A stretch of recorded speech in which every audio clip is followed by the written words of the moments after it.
Today's Europe is at a crossroads. The very model of the European project was to promote a peaceful, united and prosperous Europe.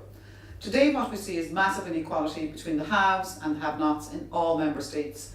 Europe is certainly prosperous, of that there is no question. However, it is the big multinationals and not ordinary European citizens who are prosperous.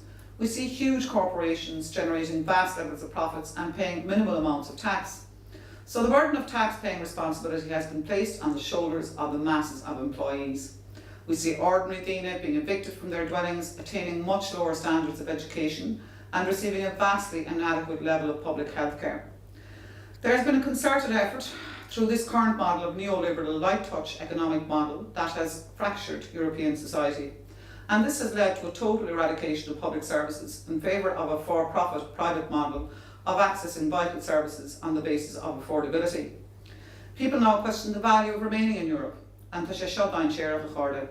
Brexit being the single biggest threat to the island of Ireland in terms of our membership of the Union should serve as a wake-up call. Ireland has undoubtedly benefited from its membership of the European Union. However, we will not resist from being absolutely critical of the current project being delivered by European leaders. The people of Europe do not want a militarised, closed border and securitised union with the European army. They do not want a Europe that allows inequality to deepen and that prevents the present generation and future generations progressing socially, financially and academically. Europe has to change. I presented the major challenges here. And the biggest challenge of all, however, is persuading Mrs. Merkel, Mr. Juncker, Tusk, Macron et al. That Europe they have stood over has failed.